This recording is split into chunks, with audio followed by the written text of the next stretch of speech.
ಎಲ್ಲ ಕೋಲಾರ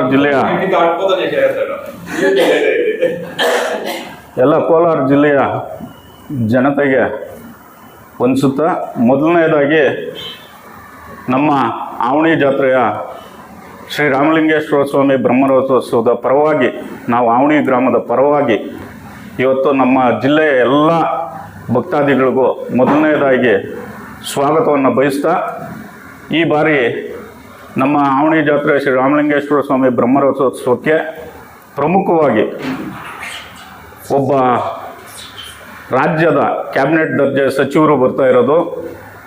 ನಮ್ಮ ಆವಣಿ ಗ್ರಾಮದ ಜನತೆಗೆ ಹರ್ಷ ತಂದಿದೆ.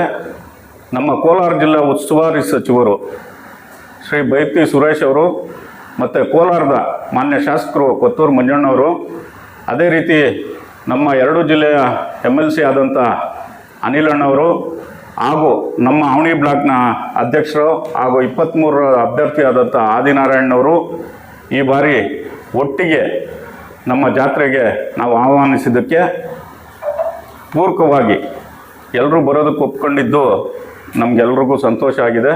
ಅವ್ರಿಗೂ ಸ್ವಾಗತವನ್ನು ಬಯಸ್ತಾ ಇದ್ದೀವಿ.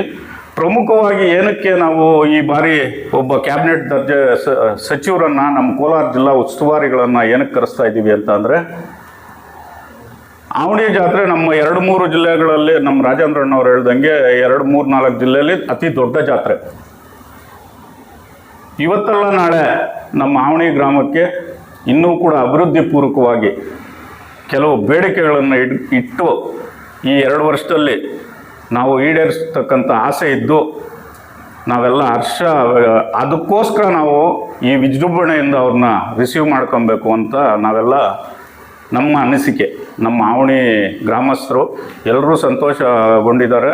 ಈ ಸರ್ತಿ ಉಸ್ತುವಾರಿ ಸಚಿವರು ಬರ್ತಾ ಇರೋದು, ಅದಕ್ಕೋಸ್ಕರ ಅವ್ರನ್ನ ತುಂಬ ಹೃದಯದಿಂದ ಅತಿ ವಿಜೃಂಭಣೆಯಿಂದ ನಾವು ಕರೆಸ್ಕೊಳ್ಳೋದು ನಮ್ಮ ಆವಣಿ ಗ್ರಾಮದ ಸೌಭಾಗ್ಯ. ಅದೇ ರೀತಿ ನಾವು ಏನು ಅಂತಂದರೆ, ಕೊತ್ತೂರು ಮಂಜಣ್ಣವ್ರನ್ನ 17-18 ವರ್ಷದಿಂದ ಯಾಕೆ ವಿಜೃಂಭಣೆಯಿಂದ ಕರೆಸ್ಕೊಳ್ತಾ ಇದ್ದೀವಿ, ಮತ್ತೆ ಕೋಲಾರ ಶಾಸಕರಾದ್ಮೇಲೂ ಅವ್ರನ್ನ ಯಾಕೆ ಕರೆಸ್ಕೊಳ್ತಾ ಇದ್ದೀವಿ ಅಂತ ಅಂದರೆ, ನಾವಿವತ್ತು 2013 ಮೊದಲು ನಮ್ಮ ಗ್ರಾಮಕ್ಕೆ 3 ರಸ್ತೆ ಇದ್ದಾವೆ. ಕೋಲಾರ ಮುಳಬಾಗಿಲು ಕಡೆಯಿಂದ ಹೋಗುವಂಥವು ಯಾವೆಲ್ಲ ರಸ್ತೆಗಳಲ್ಲೂ ಜಲ್ಲಿ ರಸ್ತೆಯಲ್ಲಿ ನಾವು ಓಡಾಡ್ತಾ ಇದ್ದಂಥ. ಶಾಸಕರಾದ್ಮೇಲೆ ಎಲ್ಲ ರಸ್ತೆಗಳು ತಾರಾಗಿದ್ದಾವೆ. ಅವತ್ತಿಂದ ಇವತ್ತಿನವರೆಗೂ ಯಾವುದೇ ರಸ್ತೆಗಳು ಹಾಳಾಗಿಲ್ಲ. ಅಷ್ಟು ಕ್ವಾಲಿಟಿ ರಸ್ತೆಗಳನ್ನ ನಮ್ಮ ಆವಣಿ ಹೋಬಳಿಗೆ ಕೊಟ್ಟಂಥ ಕೀರ್ತಿ ನಮ್ಮ ಕೊತ್ತೂರು ಮಂಜಣ್ಣವರು. ಅದೇ ರೀತಿ ಬೆಟ್ಟಕ್ಕೆ ಮೂಲಭೂತ ಸೌಲಭ್ಯವಾಗಿ ನೀರನ್ನು ಕೊಟ್ಟವರು. ಇವತ್ತು ಬೆಟ್ಟ ಹತ್ತೋರಿಗೆ ಇಳಿಯೋರಿಗೆ ಅಲ್ಲಲ್ಲಿ ಟ್ಯಾಪ್ ವ್ಯವಸ್ಥೆ, ನೀರು ಮೇಲೆ ಕತ್ತಿಸಿದ್ದು ಕೊತ್ತೂರು ಮಂಜಣ್ಣವರು. ಅದೇ ರೀತಿ ಸುಮಾರು 20-30 ವರ್ಷಗಳ ಬೇಡಿಕೆ, ಶೌಚಾಲಯದ ವ್ಯವಸ್ಥೆ ಇರಲಿಲ್ಲ. 30 ಲಕ್ಷ ರೂಪಾಯಲ್ಲಿ ದೇವಸ್ಥಾನ ಪಕ್ಕದಲ್ಲಿ ಶೌಚಾಲಯ ಮಾಡಿದಂಥ ಕೀರ್ತಿ ಕೊತ್ತೂರು ಮಂಜಣ್ಣವರು. ಇವತ್ತು ನಾವೇನಾದರೂ ನಾವು ಗ್ರಾಮಸ್ಥರು ಎಲ್ಲರೂ ಋಣ ಇದ್ದೀವಿ ಅಂತಂದರೆ ಕೊತ್ತೂರು ಮಂಜಣ್ಣವ್ರಿಗೆ. ಅದೇ ರೀತಿ ಅವ್ರನ್ನ ಯಾವತ್ತಿಗೂ ಕರೆಸ್ಕೊಳ್ಳೋವಂಥದ್ದು ನಮ್ಮ ಧರ್ಮ ಇದೆ.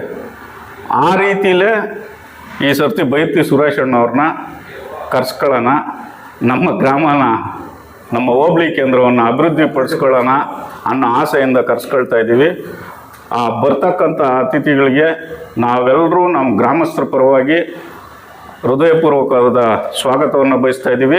ಅದೇ ರೀತಿ ನಮ್ಮ ತಾಲೂಕಿನ ಎಲ್ಲ 30 ಪಂಚಾಯಿತಿಗಳ ನಮ್ಮ ಕಾಂಗ್ರೆಸ್ ಪಕ್ಷದ ಮುಖಂಡರುಗಳು, ಕಾರ್ಯಕರ್ತರುಗಳು 10 ಗಂಟೆ ಒಳಗಡೆ ದಯವಿಟ್ಟು ಇದೇ ಆಹ್ವಾನ ಅಂತ ತಿಳ್ಕೊಂಡು ನಮ್ಮ ಜಾತ್ರೆಗೆ ಬಂದು ಈ ಕಾರ್ಯಕ್ರಮವನ್ನು ಯಶಸ್ವಿಗೊಳಿಸಬೇಕು ಅಂತ ಹೇಳ್ಬಿಟ್ಟು ಎಲ್ಲರಲ್ಲೂ ಮನವಿ ಮಾಡ್ತಾ ಇದ್ದೀನಿ. ಈ ಜಾತ್ರೆ ಮುಂದುವರೆದ ಭಾಗವಾಗಿ 22ನೇ ತಾರೀಕು ಕರಗ ಮಹೋತ್ಸವ, 16 ಪಲ್ಲಕ್ಕಿಗಳು, ಅದೇ ರೀತಿ ನಮ್ಮದು ಪರ್ಮನೆಂಟಾಗಿ 15 ವರ್ಷದಿಂದ ನಡ್ಕೊಂಡು ಬರ್ತಾ ಇರ್ತಕ್ಕಂಥ ಸಂಗೀತ ರಸ ಸಂಜೆ ಕಾರ್ಯಕ್ರಮ ಈ ಬಾರಿ ಇನ್ನೂ ಅದ್ಧೂರಿಯಾಗಿ ನಿಮಗೆ 2-3 ದಿವಸ ಆದಮೇಲೆ ಮತ್ತೆ ಪ್ರೆಸ್ ಮೀಟ್ ಕರಿತೀವಿ. ಇದು ಎಲ್ಲದಕ್ಕಿಂತ ಅದ್ಧೂರಿಯಾಗಿ ಇರ್ತದೆ ರಸ ಸಂಜೆ ಕಾರ್ಯಕ್ರಮ. ಇದರೆಲ್ಲರ ಜವಾಬ್ದಾರಿ ನಮ್ಮ ಬ್ಲಾಕ್ ಕಾಂಗ್ರೆಸ್ ಅಧ್ಯಕ್ಷರು ಆದಿನಾರಾಯಣವರು ತಗೊಂಡಿದ್ದಾರೆ. ಅವ್ರ ಜೊತೆಗೆ ನಾವು ನಿಂತು ಮಾಡ್ತಾ ಇದ್ದೀವಿ. ಮತ್ತೆ 2 ದಿವಸ ಆದಮೇಲೆ ಆ ಸಂಗೀತ ರಸ ಸಂಜೆ ಮತ್ತು ಕರಗ ಮಹೋತ್ಸವದ ಭಾಗವಾಗಿ 22ನೇ ತಾರೀಕು ಬರೋ ಭಾನುವಾರ ಅದ್ರ ಬಗ್ಗೆ ಕೂಡ ನಾವು ನಿಮ್ಮನ್ನು ಪತ್ರಿಕಾಗೋಷ್ಠಿ ಕರೆದು ತಿಳಿ ಹೇಳ್ತೀವಿ.